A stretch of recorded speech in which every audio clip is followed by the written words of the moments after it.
जो मैंने actual real life case studies field में देखे थे जब मैं कस्टमर के पास गया, वो मुझे डालने थे बुक के अंदर में.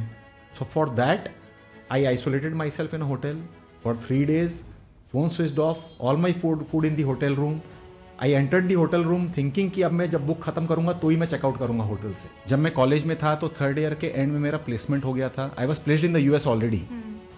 तो एक वो ड्रीम ऑलरेडी साइड में चल रहा था. When COVID hit in 2020 we conducted a webinar for our customers. मुझे पता लगा कि ये प्रॉब्लम तो चाहे छोटी कंपनी हो चाहे बड़ी कंपनी हो, सब में है. यूनिवर्सल है, universal problem.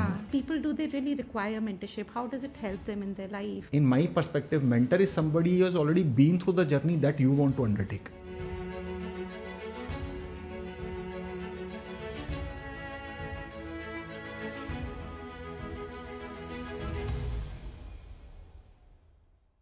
Namaskar, I'm Juhi Jain. Our guest for today is Siddharth Balasaria.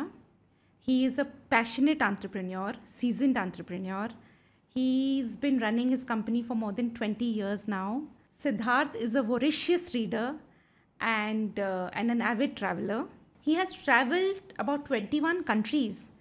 And in India, he's traveled about 175 towns and cities. He's also an author of the book called Transformer Gaskets, what no one else is talking about.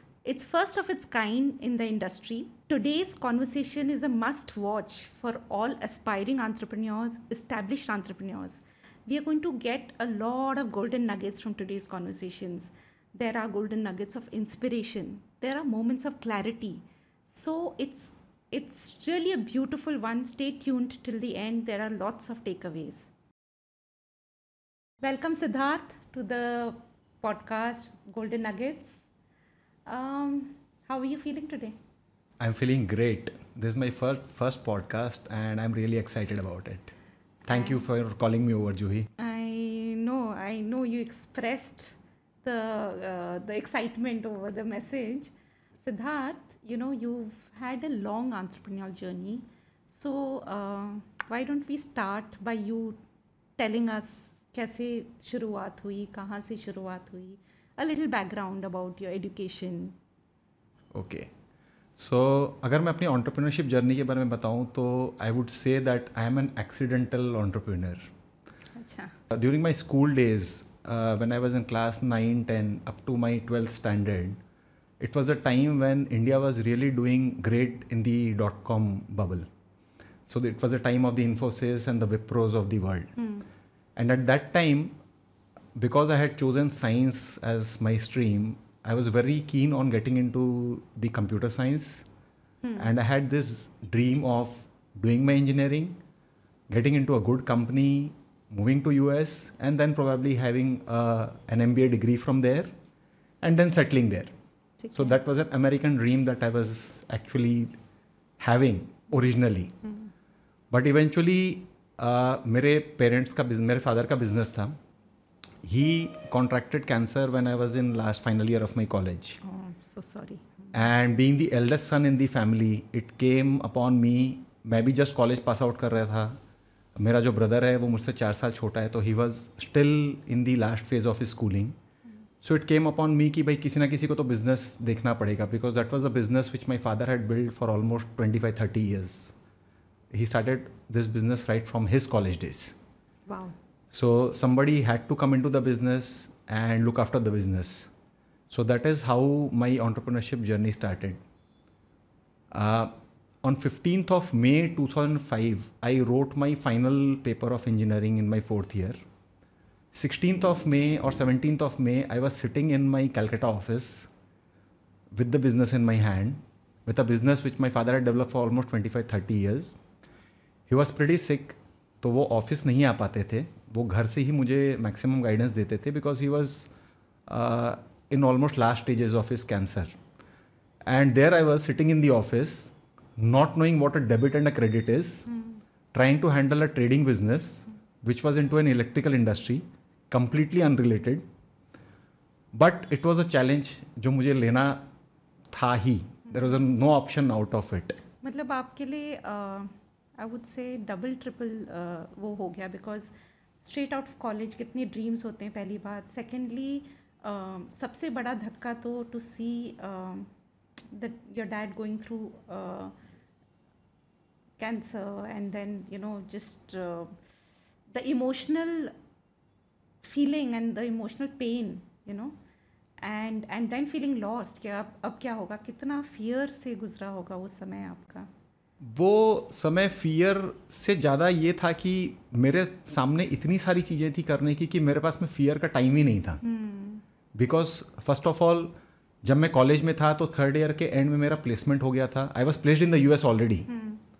तो एक वो dream already side में चल रहा था कि originally ये करना है. तो वो फाइनल सेमेस्टर में, in my last semester of college, जनवरी में जब मेरे फादर को डिटेक्ट हुआ कि कैंसर है, so that was just 5 months before completing my engineering degree. तो ऑप्शन था ही नहीं मेरे पास में, ना फियर का ऑप्शन था ना कुछ और सोचने का ऑप्शन था. I had to straight on come in to the business, plunge head on, और मुझे संभालना ही था. So it was a kind of scenario जहाँ पे मेरे पास में प्रैक्टिकली कोई न डरने का ऑप्शन था, न पीछे हटने का ऑप्शन था, न और कोई भी ऑप्शन रीथिंक करने का ऑप्शन था.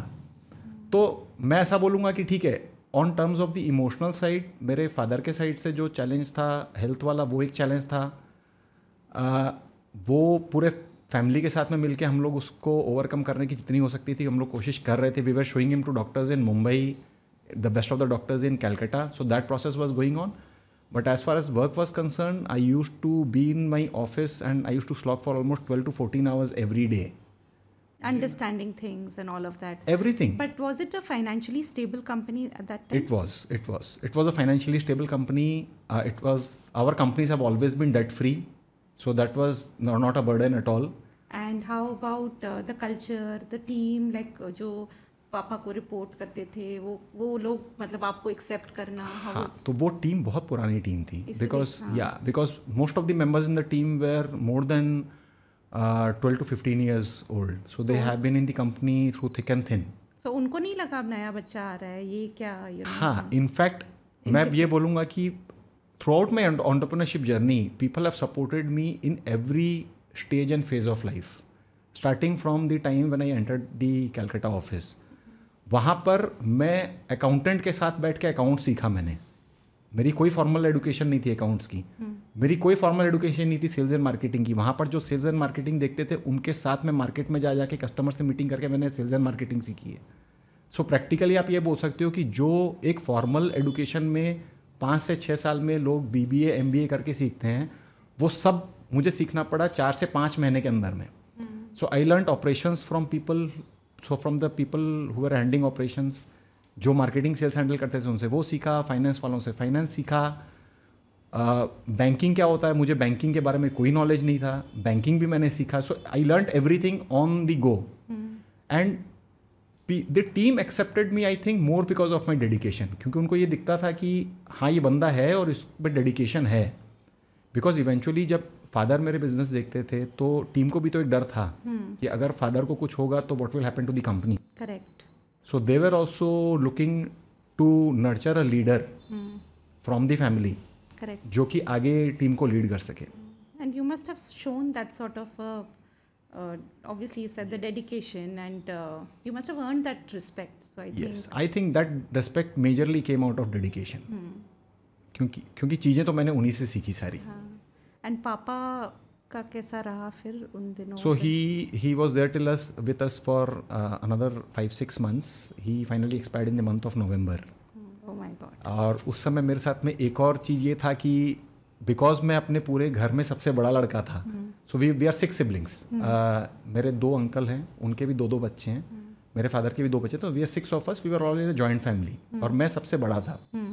तो घर में ये था कि यार इसका शादी हो जाना चाहिए फादर के रहते रहते. So that was the time when they started looking for a match for me. अक्टूबर में मैच देखना चालू किया. लकीली दिव्या से जिससे मेरी शादी हुई, she was the first girl that I saw. अच्छा. And we clicked. So you say luckily yes. Which means all is well. Yes. तो यही हुआ कि मतलब इमीडिएट हम लोगों का इंगेजमेंट फिक्सअप हुआ. इनिशियली मेरी मैरिज भी फिक्सअप हुई थी in early December, but because my father expired just 15-20 days before the marriage, that is why marriage थोड़ी सी पोस्टपोन होकर फेब में हुई eventually. But that a lot was going on in my life during that point of time. It was it was too much on the plate. And मैं इसमें practically आपने जो बोला ना फियर, कोई रीथिंक, कुछ भी सोचने का समय नहीं होता था. The only thing that I used to do was get up in the morning, start executing whatever is on my plate, and go off to sleep at night when I am tired. That's it. So that was my routine for almost 1 year. Oh my God.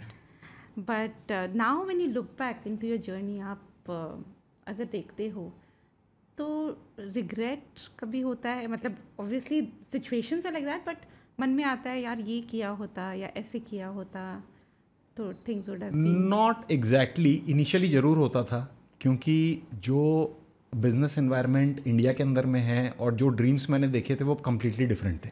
Correct. So initial level पे मुझे ज़रूर होता था. And जो मेरे father का business था, जो फादर ने एस्टैब्लिश किया था, that was a trading business. तो I always wanted to get into something where I can be a creator, where I can be a manufacturer, be it a software, be it anything. तो 2005-06 में जब मैं business में आया, उसके बाद में 2-3 साल मुझे लगे पूरे बिज़नेस को संभालने में. वहाँ पे फिर मेरा ड्रीम एक नया ये चालू हुआ कि I have to get into manufacturing. 2008 से मैंने मैन्युफैक्चरिंग पे वर्क करना चालू किया. And eventually in 2010 we established our rubberised cork manufacturing unit in Jaipur. तो ये फील्ड ही अलग था ना? हाँ, मतलब हम लोग का टारगेट कस्टमर बेस सेम था. हम लोग का पहले का जो प्रोडक्ट था वो भी ट्रांसफॉर्मर इंडस्ट्री में जाता था, और ये जो प्रोडक्ट है ये भी ट्रांसफॉर्मर इंडस्ट्री में जाता है. तो अगेन इस प्रोडक्ट के सिलेक्शन में भी मुझे ट्रांसफॉर्मर इंडस्ट्री के जो मेरे कस्टमर्स हैं उन्होंने ही मुझे बोला क्या भाई हमें ये नीड है, Yes, and then it yes. Gradually got developed. But जैसे अब आप ट्रेडिंग में थे and manufacturing being a different ball game all together, तब क्या नर्वसनेस हुआ? नहीं, प्रैक्टिकली अब probably my sense of being is such कि मेरे को ना नई नई चीज़ें ट्राई करने में बहुत मज़ा आता है. आप चैलेंजेस को एम्ब्रेस करते हो? येस. इनफैक्ट मैं आपको बताता हूँ, जब मैंने कॉलेज में सबसे पहली बार बाइक खरीदी थी तो मुझे बाइक चलाना नहीं आता था. शोरूम से डिलीवरी मेरा दोस्त लेके आया था, और मैंने बाइक खरीदने के बाद चलाना सीखा. तो मैंने कभी ये चीज़ पे फोकस किया ही नहीं लाइफ में कि चीज़ें होंगी कैसे. मैंने हमेशा इस चीज़ पे फोकस किया कि करना क्या. आप करते चले गए. तो उसमें कैसे होगा वो रास्ता अपने आप मिल जाता है. इनफैक्ट जब मैंने जयपुर में फैक्ट्री एस्टैब्लिश करी थी 2010 में, उस समय मैं रहता था Calcutta. 4 years I tried to operate this factory from Calcutta. तो मैंने ये नहीं सोचा कि मेरे को जयपुर मूव होना है या फिर मैं यहाँ वहाँ रहकर यहाँ कैसे फैक्ट्री ऑपरेट करूँगा. You always thought differently, like you were not, I think, in the confined frame. क्या ये ऐसे ही करना चाहिए? I think that's what I can sense. मुझे ऐसा लगता है कि कोई भी चीज़ है ना इम्पॉसिबल नहीं है. Nothing is impossible. लोगों ने मुझे बोला कि कलकत्ता में फैक्ट्री क्यों नहीं एस्टैब्लिश कर रहे हो, बट मेरा जो कंज्यूमर बेस है वो पंजाब, राजस्थान और गुजरात में ज़्यादा है, महाराष्ट्र में ज़्यादा है. So for me it made sense to geographically locate the factory in Jaipur. But Jaipur में आपका कोई बेस था? जयपुर में ट्रेडिंग हम लोगों का बेस था. So we had a trading house from year 2000 जो मेरे फादर ने एस्टैब्लिश किया था. तो एक हम लोगों का बेस था जयपुर में.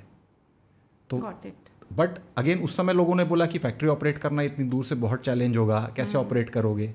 बट मेरे दिमाग में यह आया था कि जब बड़े बड़े लोग ऑपरेट कर सकते हैं तो उनके वो भी कोई तरीके से ही करते होंगे, हम भी वही तरीका अडॉप्ट करेंगे.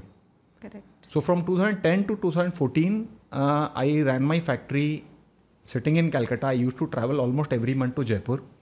And eventually when we saw more growth opportunities in this particular part of the region, जब मुझे लगा कि नहीं, अब मेरा ब्रदर भी ऑलरेडी तैयार है बिजनेस में आने के लिए.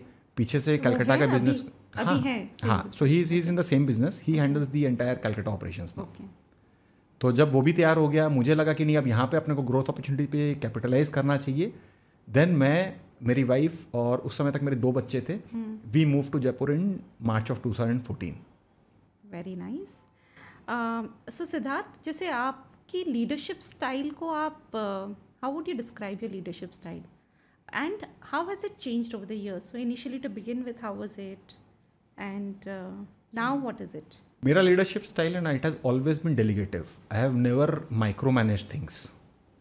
सो since beginning this has been my leadership style.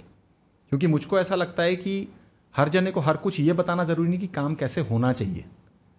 Eventually over a period of time मेरी मॉनिटरिंग इम्प्रूव हुई है.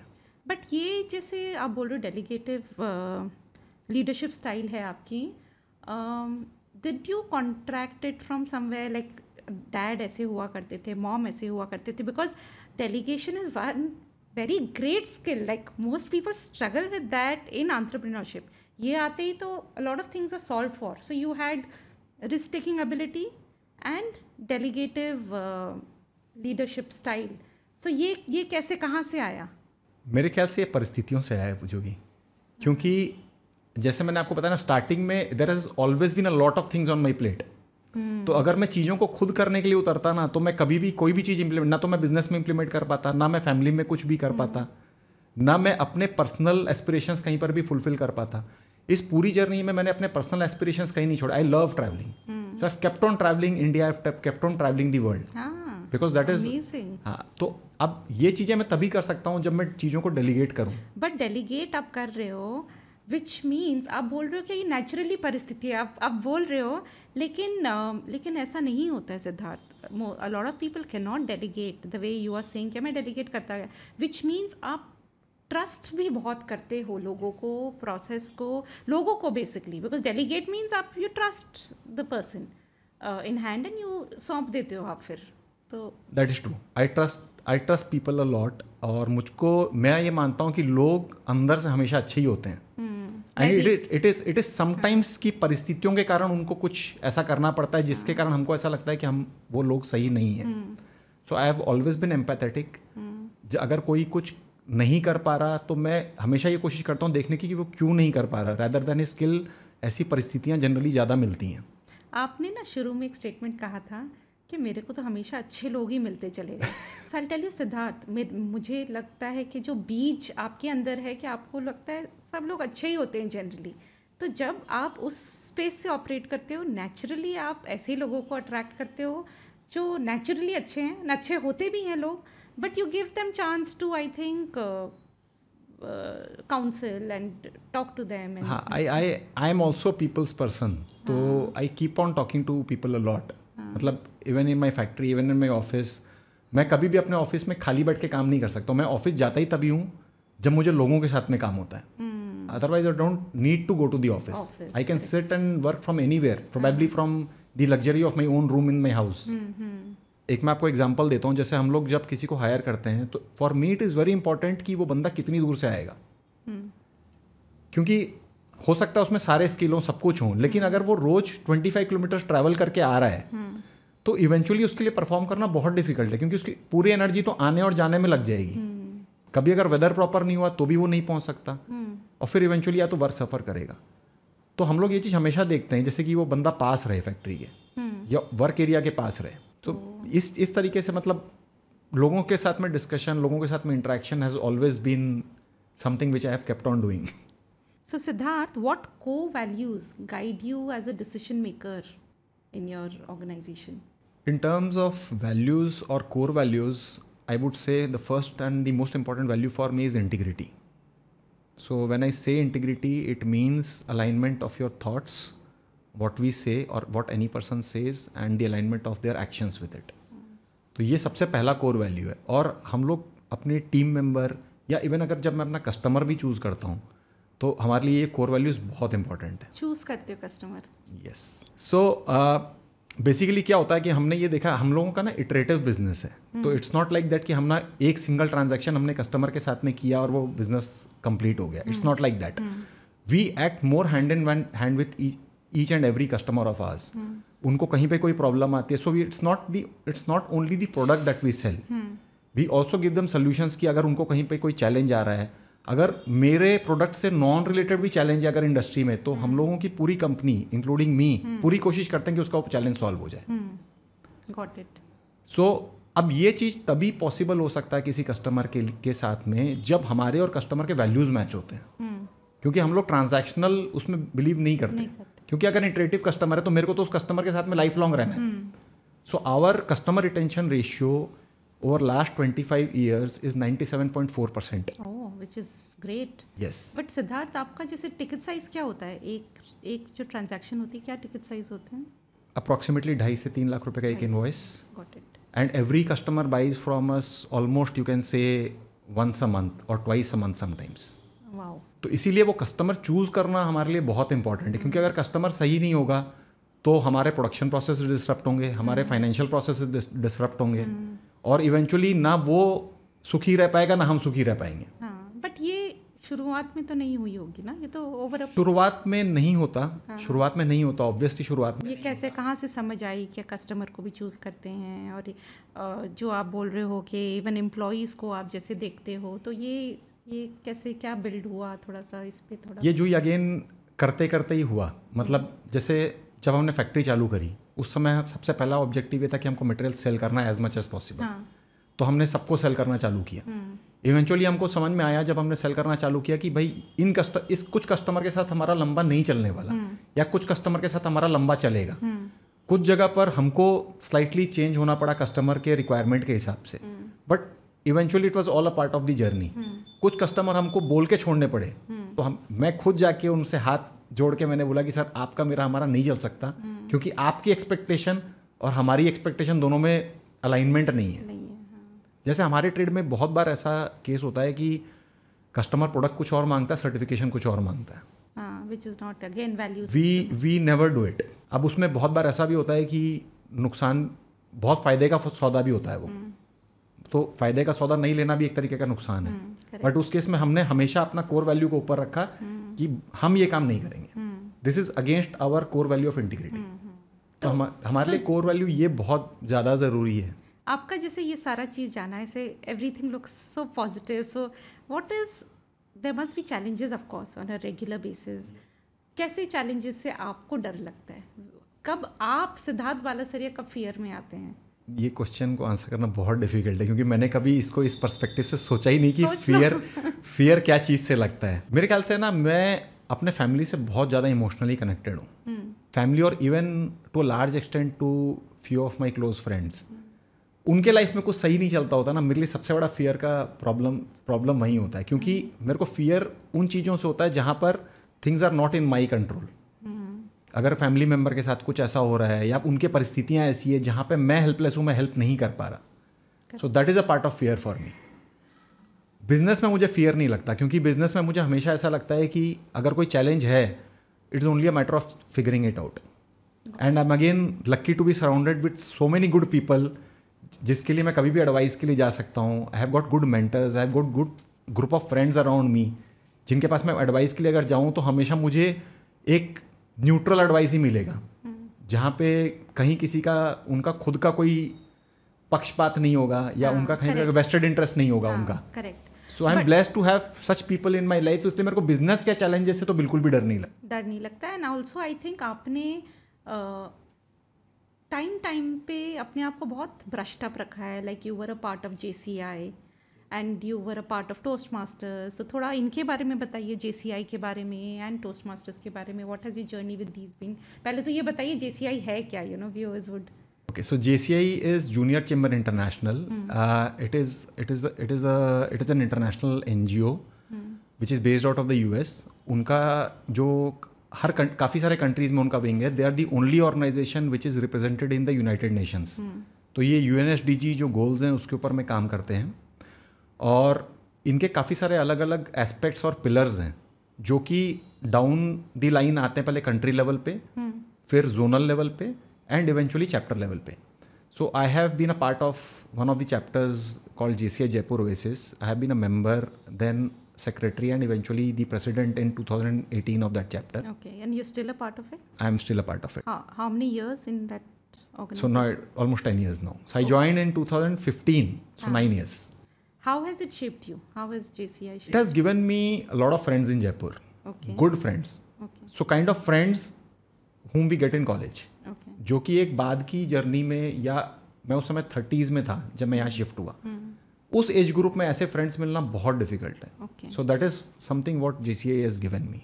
Apart from that, it has given me a platform to hone my leadership skills. It has also given me various training platforms, जहाँ पे मैंने काफ़ी सारे business के training किए, जहाँ पे मैंने पब्लिक स्पीकिंग के ट्रेनिंग्स किए। So it has got a plethora of opportunities that it gives to people. And I have actively taken all those opportunities when I was very active in that organization. And तब भी आपको like public speaking and all, like I think you had the stint with Toastmasters, and that's where you. Yes. So again, public speaking was one of the areas where I was not strong in. And strong means then जैसे लोगों को घबराहट होती है यार, पसीना छूटता, आपका वैसा था? बिल्कुल वैसा ही था। तो फियर मैं आपको बताता हूँ, क्लास 7-8 के अंदर में मुझे एक बार कोई इंग्लिश पोएम रिसाइट करनी थी स्टेज के ऊपर में। हाँ। और मैं याद तो करके चला गया बड़ी मुश्किल से, मेरे से ना याद मगअप नहीं होती चीज़ें। हाँ, मेरे से भी नहीं होती है। तो मैं याद तो करके चला गया। हाँ। और जब मेरे को जब खड़ा किया गया क्लास में और जब मैंने वो रिसाइट किया ना पोएम, तो मेरी टीचर मेरे को बोलती है, मैं इतना नर्वस था कि मैं उसको एक हनुमान चालीसा जैसे बोलते हैं ना वैसे बोल दिया पूरी पोएम को। तो मेरी टीचर बोलती है कि तुम हनुमान चालीसा पढ़ रहे हो कि तुम पोएम बोल रहे हो।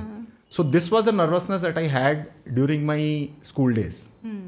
और इवेंचुअली जब मैं बिजनेस में आया तो मुझको ये समझ में आया कि ये एक स्किल है जो मुझे इम्प्रूव करना ही पड़ेगा, because communication is extremely important. और पब्लिक स्पीकिंग अपने बोलते हैं ठीक है, एक स्टेज पे खड़े होके बोलना, बट आज जो दो जने कन्वर्सेशन भी कर रहे हैं, that is also a part of public speaking. How you put fourth your thoughts, how you speak, everything. तो मुझे ऐसा, मुझ में ये वीकनेस था, मुझको लगता था कि मुझ में ये वीकनेस है, और ये था भी। और इवेंचुअली मुझको इसको इम्प्रूव करने का प्लेटफॉर्म चाहिए था। Toastmaster gave me a very good platform. What is Toastmasters?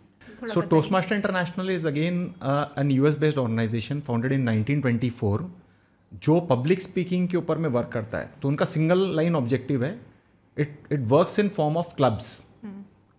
World के अंदर में करीब करीब 20,000 के आसपास क्लब्स हैं जो कि मीटअप करते हैं एवरी वीक और एवरी फोर्टनाइट।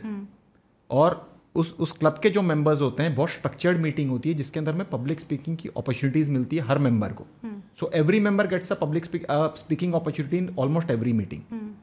मीटिंग इतनी स्ट्रक्चर्ड होती है कि उसके अंदर में आपके प्रिपेयर्ड स्पीचेस होते हैं, इम्प्रॉम्प्टू स्पीचेस होते हैं, और एक इवेल्युएशन का सेक्शन राउंड भी होता है। So that is how when you keep on going to such clubs every week, first it gives you a stage to keep on speaking every week, and secondly it gives you a positive feedback कि आप अपने आप को कैसे improve कर सकते हो in the field of public speaking. So I was very active in that for almost 4 to 5 years. So I started off as a member, then eventually became an area director, which is a leader of who manages around 5 to 6 clubs, and then finally I was a division director for the Rajasthan state. You always had the leadership, जहाँ गए वहाँ leader बनते गए। मुझे लगता है ना दुनिया में ऐसे भी जो लोगों का इंटरेस्ट ज़्यादा होता है और जो काम करते हैं उनको लीडर बना ही दिया जाता है। जो एक्चुअली आई थिंक डिटर्मिनेशन और सिंसियरिटी के साथ चीज़ें करते रहते हैं ना, उनको लीडरशिप पोजीशन दिया जाता है कि भाई हाँ। तो क्योंकि हम भी लीडर्स ऐसे सेलेक्ट करते हैं। करेक्ट। नहीं, सो आपकी जैसे आपने कहा toast masters, how did toast master shape you? Like again toast master में एक तो स्टेज फियर पूरा निकल गया, पूरा ही निकल गया। मैंने अब अगर मेरे को अगर 1 लाख लोगों के सामने भी बोलने के लिए बोला जाए और इम्प्रॉम्प्टू भी बोला जाए, तो मुझको सेकेंड टाइम ये थॉट नहीं आता कि यार मेरे को नर्वसनेस आएगा, मैं बोलूँगा कैसे। और अब तो मेरी ये हालत है कि अगर मुझे माइक दी जाती है तो मेरे दोस्त मेरे को बोलते हैं कि यार इससे माइक ले लो, नहीं तो ये तो उतरेगा ही नहीं स्टेज से। So you know that comfort with the stage and the mic, that came because of the Toastmasters. And as I said कि पब्लिक स्पीकिंग सिर्फ स्टेज पे बोलना ही नहीं होता।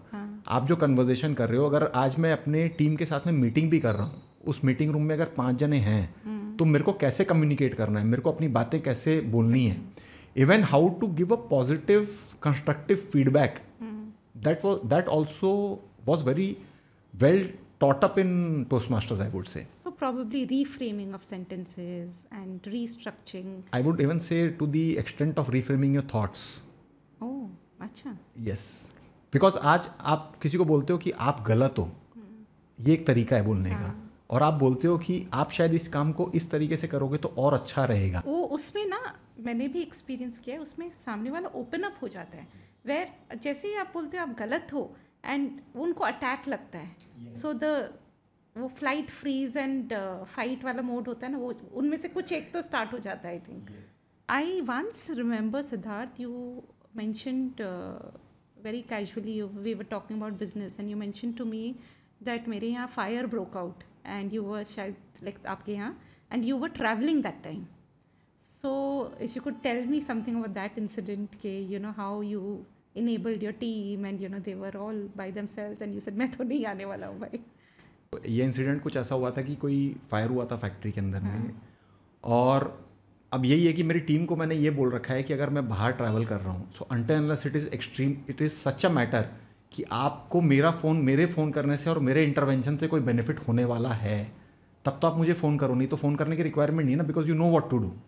करेक्ट। और ये फायर इंसिडेंट में भी कुछ ऐसा ही हुआ था कि उन्होंने सारा कुछ एड्रेस कर लिया। I came to know the next day कि ऐसे ऐसे फायर लगी थी, इन्होंने एक्सटिंग्विशर लगा के कर लिया, जो जहाँ इन्फॉर्मेशन देनी थी वहाँ information they the, they executed everything. Because eventually at the end of the day अगर मैं कहीं बाहर ट्रैवल कर रहा हूँ तो मैं करूँगा क्या? हाँ, करेक्ट। अब मैं भी उनको फ़ोन पे वही करने बोलता जो उनको पता है कि करना है। हाँ, हाँ, so that way again I would say that I am blessed with a team which is very independent. Beautiful, you enabled them that way. Practically मुझे उन लोगों से पूछना पड़ता है कि फैक्ट्री में चल क्या रहा है। Correct. Beautiful. Also, now that you've become an author and your book is being released, I think very soon. Yes, the 4th of October is the launch date. Oh, very nice. So talk about the book. How was the journey as an author? How was the journey as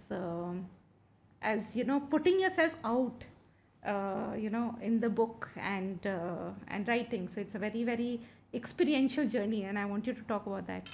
Okay.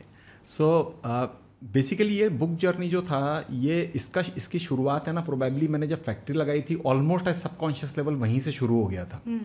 क्योंकि as I told you, for us we don't only sell a product to our customer. तो मेरा Endeavour हमेशा ये रहता था कि जो हम प्रोडक्ट बनाते हैं वो बेसिकली लीकेजेस रोकता है ट्रांसफॉर्मर में।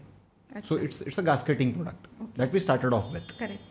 So when you put it in a transformer, the transformer is supposed to be 100% leak proof till its entire operational life. मैं इस बिजनेस में भी इसीलिए आया था क्योंकि जब मैंने ट्रांसफॉर्मर मैन्युफैक्चरर से जाके इंटरेक्शन किया at the time of setting up the factory, उस समय मुझे पता भी नहीं था मैं फैक्ट्री किस चीज़ की लगाऊंगा।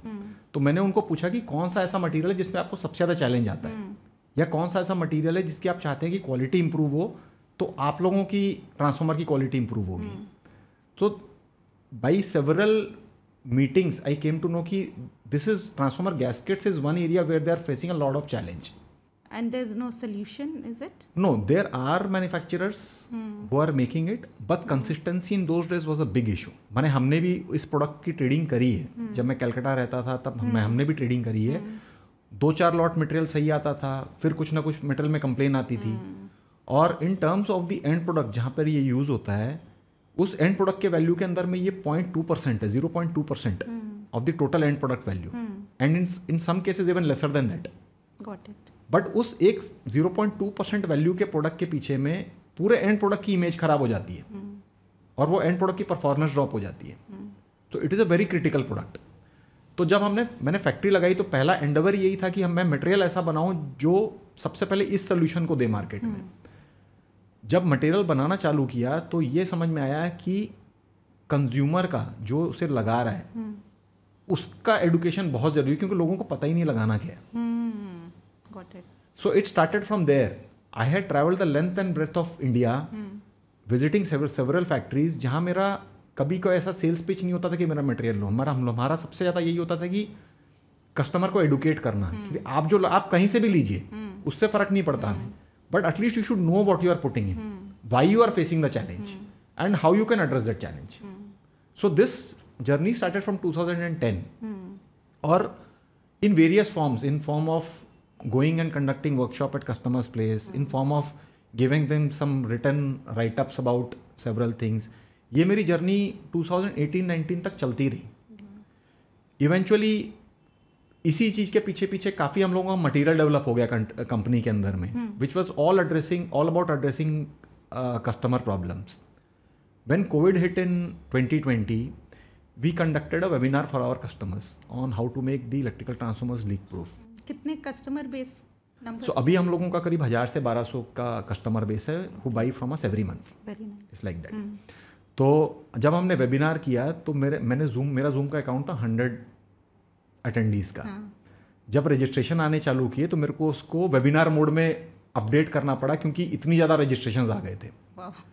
And the biggest of the companies like Siemens, companies like Hitachi, people from those companies whom we had never approached till now, they attended the seminar, and during that particular seminar of 2 hours that I conducted, मुझे पता लगा कि ये problem तो चाहे छोटी company हो चाहे बड़ी कंपनी हो, सब में है, यूनिवर्सल प्रॉब्लम है।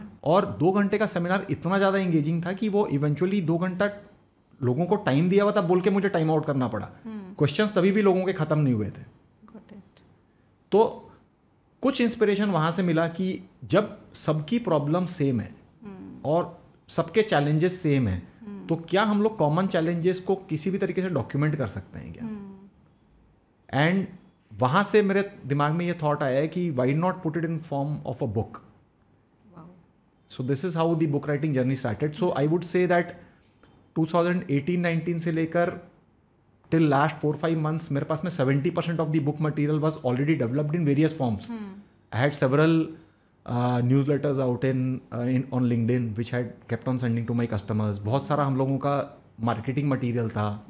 कुछ मेरे वेबिनार्स के पॉइंट्स थे, स्लाइड्स थे. तो 70% मटेरियल मेरे पास में ऑलरेडी रेडी था. सो इवेंचुअली आगे का 30% जो मटेरियल है, जो कनेक्टिंग मटेरियल है, वो मुझे डेवलप करना था. बहुत सारे जो मैंने actual real life case studies field में देखे थे जब मैं कस्टमर के पास गया, वो मुझे डालने थे बुक के अंदर में. So for that I isolated my self in a hotel for 3 days, phone switched off, all my food in the hotel room. I entered the hotel room thinking कि अब मैं जब बुक खत्म करूँगा तो ही मैं चेकआउट करूँगा होटल से. And that is how the book finally came to a conclusion. And you are now happy with the way it's turned out? Yes, it's an awesome book that is coming up. In fact, मैंने अपने industry के अंदर में industry veterans को उसके forward लिखने के लिए रिक्वेस्ट किया था. So when they read this, I'm talking of people who have written this forward, have been in the industry for almost 40-50 years. Got it. And they are who's who of this industry. जब मैंने उनको forward दिया तो उनके words ये थे कि Siddharth, you are doing a service to this industry by writing this book. अरे वाह. And the book that I have written on transformer gaskets, that this is the first book that has been published in this world, in the world, on this particular topic. Very nice. Then I think you must just spread it like anything. Yes. Is it for people who are non-industry specific? Will they understand? No, but this is more of a technical book. Very technical. This is more of a technical book, mainly for the transformer industry people. Got it. For the manufacturers as well as the users of the transformers. So, Siddharth, we come to the next part. How do you approach continuous learning and growth in your professional life? See, for me, learning has always been a continuous process because I am somebody who gets bored very easily. अगर मैं ऐसा बंदा नहीं हूँ जो मैं ना continuously एक ही चीज़ रोज कर सकता हूँ. एंड जब मैं कोई भी चीज़ में मेरे को ऐसा लगता है ना कि मेरे को ऑलमोस्ट 80-85% वो चीज़ आ गया, then I start reducing my time there. मेरे को ऐसा लगता है कि यार अब तो आ गया ना 80-85%, तो अब मेरे को इतना टाइम वहाँ पे देने की ज़रूरत नहीं है. And there is so much in the world that you need to learn. When you look around, when you meet people, I love meeting people. I love meeting people. I love listening to what they have achieved. तो जब मेरे को I draw a lot of inspiration out of that. तो जब मैं लोगों से मिलता हूँ मेरे को लगता है कि यार इतना कुछ है सीखने का. और फिर जहाँ पे जैसे जैसे अपॉर्चुनिटीज़ मिलती है I end up giving my time there. I time block myself for education. I do a lot of thinking on what should I be doing next.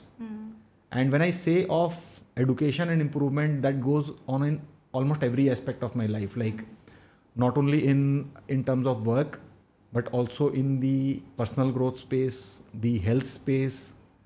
तो सब जगह ही मैं कोशिश करता हूँ. Even in the relationship space I try to see कि मैं कैसे इम्प्रूव कर सकता हूँ अपनी रिलेशनशिप सबके साथ में. क्या करते हो उसके लिए, रिलेशनशिप्स के लिए? What I try to be a good listener. That is very challenging.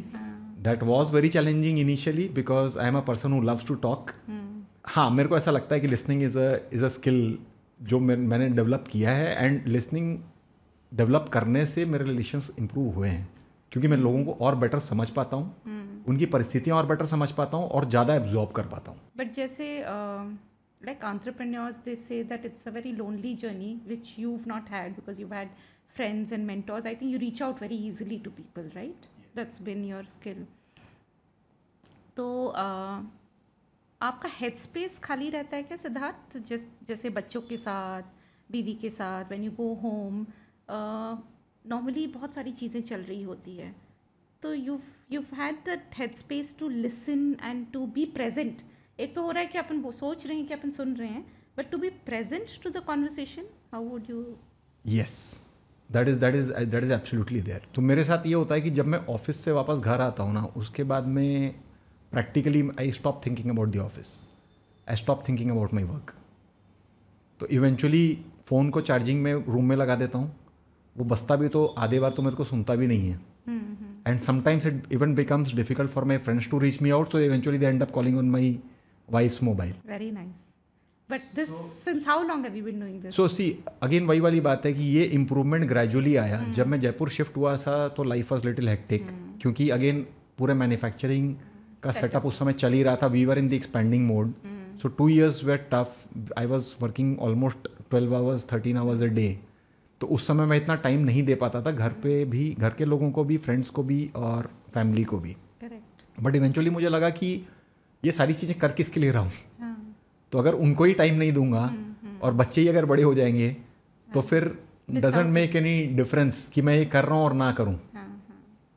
तो तब मैंने डिसाइड किया कि नहीं, अगर काम करना है तो काम के समय पे करना है, ऑफिस जाना है तो ऑफिस के समय पे जाना है, और बच्चों के साथ टाइम बिताना, दिव्या के साथ टाइम बिताना, मेरी मदर जो कलकत्ता में रहती उनसे रोज़ बात करना, ये सारी चीज़ें मेरे लिए उससे ज़्यादा इंपॉर्टेंट है जितना इंपॉर्टेंट मेरे लिए काम है. तो ऐसा नहीं है चैलेंज. मतलब when I am at home, I am at home both physically as well as mentally. क्या बात है यार Siddharth. you kind of you're leading a very holistic life, and now that you were also mentioning how you were struggling with physical health and kind of streamlining your physical activities, and उसमें भी आपने एक बदलाव लाया है, तो उसके बारे में थोड़ा बताइए. क्या तो बचपन से ना मैं हमेशा से ओवरवेट था. मैंने I was pretty much overweight. अगर कोई मेरे बचपन की फ़ोटो देखे तो I was almost round in shape.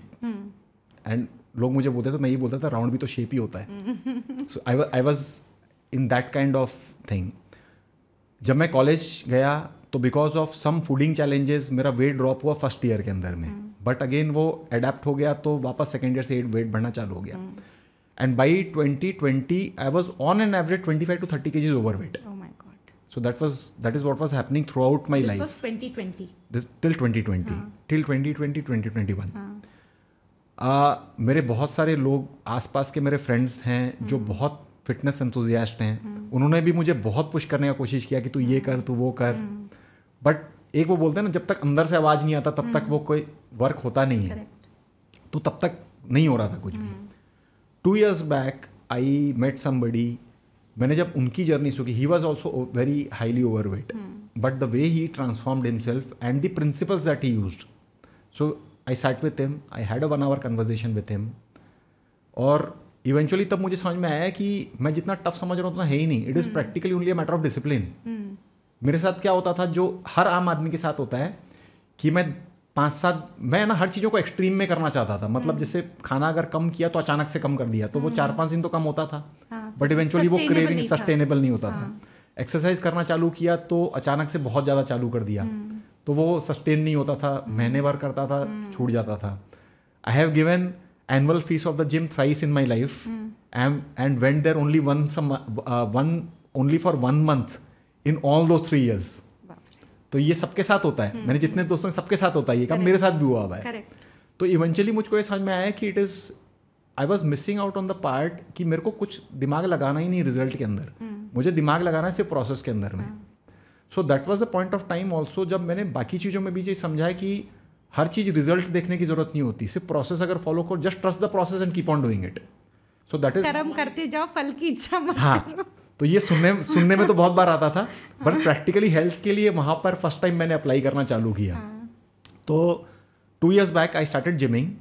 Eight that time for the first year I started gymming in the morning, क्योंकि I have always been a morning person. मैं morning में कुछ नहीं करने से भी मेरी 5 बजे नींद खुल जाती है.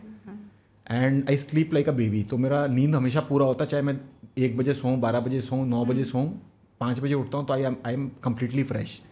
और मैं हमेशा जो मेरी लाइफ में ज़्यादा इंपॉर्टेंट चीज़ें होती है आई प्रेफर डूइंग दम इन द मॉर्निंग, ताकि वहाँ उस समय एनर्जी लेवल हाई होता है. तो फर्स्ट ईयर मेरे जिमिंग में I did in the morning. I started seeing the results and then after in the next year I shifted to the evening. Now I go gymming in the evening, but that is my regular routine activity every Monday to Friday. Even my social commitments move around that gymming time. तो अब अगर कोई मुझे बुलाता भी तो उसको पता है कि यार इस बंदे का 7:30 से 8:30 जिमिंग टाइम है, या तो इसको 9 बजे के बाद बुला लो या इसको 7 बजे के पहले फ्री कर दो. So me and Divya both of us do it together. She has been a great company in gym, because अकेला जिम करना बहुत बड़ा चैलेंज होता है. although she doesn't require it that much, but to give me company, she has been helping me out कि हाँ भी तुम्हारे साथ चलती हूँ तो कम से कम तुम्हारा चलता रहेगा, वो अच्छे से होता रहेगा. So both of us do our gymming together. Very nice. And then you're very pretty much disciplined about your sleeping time and all of that and waking. हाँ मतलब वो सुबह नींद, once you do your gym, once you come and have the food, वो eventually नींद आ ही जाती है. In fact some of my friends जो कि 9:30 के बाद तो सिद्धार्थ को कोई किडनैप भी कर ले तो उसको सुबह ही पता लगेगा कि वो किडनैप हो गया है. So Siddharth, you've been a mentor to a lot of people and you've also taken mentorship. What role does that play in your life and how do you think it's how, like, people, do they really require mentorship? How does it help them in their life and how do you find these mentors? So okay, so basically मुझे ऐसा लगता है कि life में सब कुछ आप खुद से नहीं सीख सकते हो. correct. And the life is too fast and too short to learn everything by your own experiences. Correct. And who are mentors? In my perspective, mentor is somebody who has already been through the journey that you want to undertake. Correct. So finding a mentor is pretty easy. आज अगर से for example Juhi podcast कर रही है और मेरे को अगर फ्यूचर में कभी भी अगर पॉडकास्ट करने का समझ में आया कि मैं ये चालू करूँ एज अ पैशन और समथिंग, तो मैं किसके पास आऊँगा? अगर मैं जूही के पास आया और अगर मैंने उनसे वो चीज़ें समझी, because she has already been through that journey. Correct. So she is my mentor. Correct. So I have always approached people whom I have found that they are good at their work, and that then I have tried to learn from them. And it is by simple conversations in most of the cases. In some cases, I have undertaken structured mentorship. Correct. In fields like business management, in fields like export. I have taken structured mentorship because again, ये लोग वो people हैं who have been there and who have done it. So probably that is how I find mentors. And for me, mentor can be anybody from whom I want to learn. मेरे लिए ऐसा कोई ज़रूरी नहीं होता कि उसके साथ में एक mentor का tag लगना ज़रूरी है. So it's like that. And similarly, I have given mentorship to people who have come seeking to me for mentorship. और वो कभी ये बोल के नहीं आते कि भाई मेरे को आपकी mentorship लेनी है. So I have been through a certain journey. जब उनको ऐसा लगता है कि नहीं इनकी जर्नी से मैं कुछ सीख सकता हूँ, so they come to me and we discuss freely. और ये तो लाइफ में इवेंचुअली यही तो है, मतलब द मोर यू गिव, हाँ, the more you give the more you get. Correct. Correct. So Siddharth, what's the future vision? What's your goal professionally and personally? Okay, so personally I want to travel the whole world. So till now I have traveled 17% of the globe. 17%? Of the globe. So in terms of the countries. And I want to see 100% of this earth that on which we are living. So that is my personal goal that I have. So for that you'll have to travel every month, I think. Every month, or probably I have to get free and I have to keep on traveling for long, and that is so everything else that I'm doing connects back to that. Correct. So for that I need money, for that I need time, for that I need health, for that I need a very supportive family, for that I need a team which can support me when I'm traveling. ठीक है, we come to a rapid fire round. Okay. Quick questions, है ना? So, what's your favorite part of being an entrepreneur? That I can control my own time. I can work as per my time. Nice. One word that describes you as a leader. Authentic. A book that has influenced your business philosophy. The cash flow quadrant theory that I learned from the book of Rich Dad Poor Dad has actually influenced me a lot in many of my business decisions that I take, and that is probably why I also become I give out a lot of delegative authority also. I empower people. I give them a lot of authority to take their decisions. Very nice. So just stretching on, expanding this question. So you said you have a library. We were just talking downstairs and you mentioned that, you have a huge library. तो थोड़ा उसके बारे में बताओ कितने. So I have been a voracious reader from class 8. Class 8, we had a beautiful library in my school. I passed out from Bharati Vidya Bhavan in Calcutta.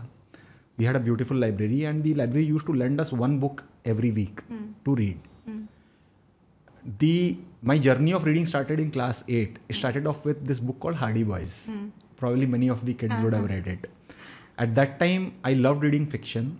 And I used to read almost one book every week, because that was a norm in school.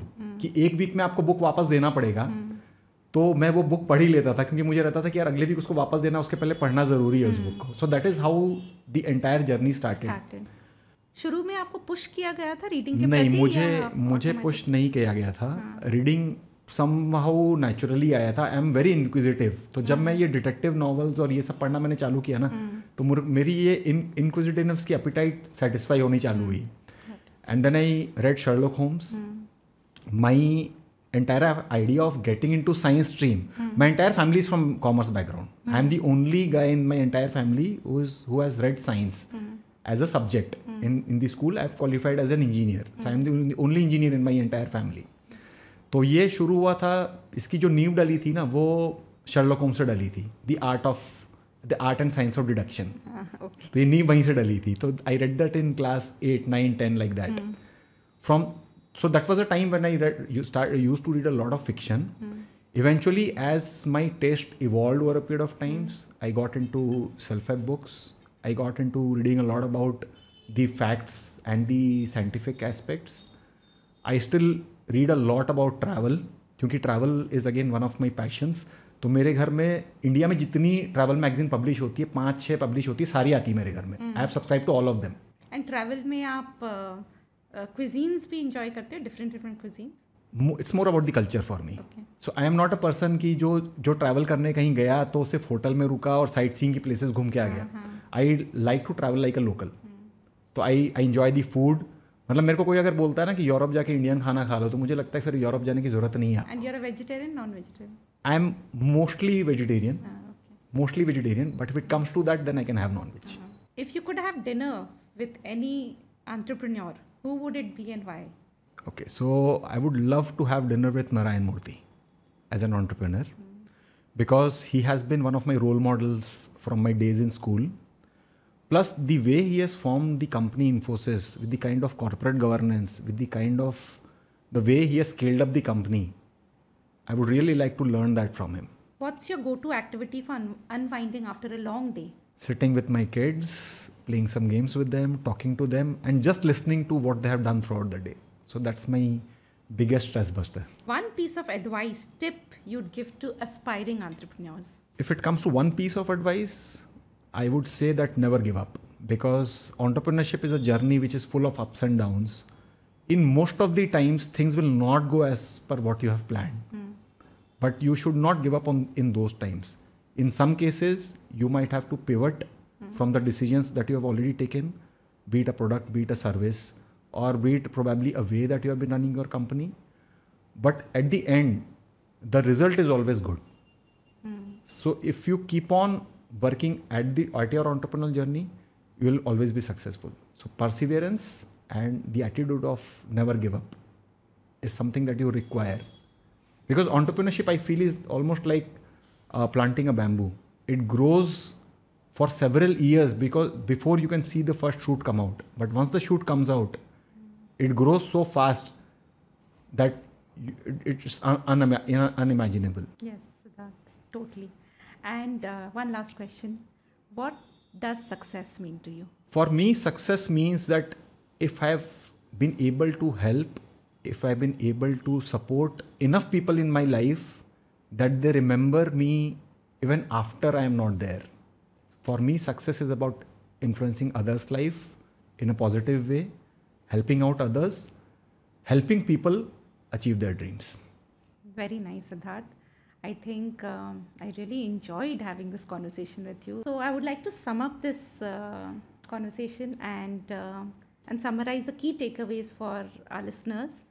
So my 5 key takeaways from this conversation has been earning respect through dedication and sincerity, delegative leadership style. He was a very empathetic leader all throughout. Siddharth has been very coachable, and also the 5th one being how he has invested time in learning and growth. This has brought him to where he is. And Siddharth, how has the experience been for you? You know, the conversation, the podcast. It has really been very good, Juhi. You have made me very comfortable, and it was almost like speaking with you as I would speak in my living room. So thank you for that. Thank you for making me so comfortable.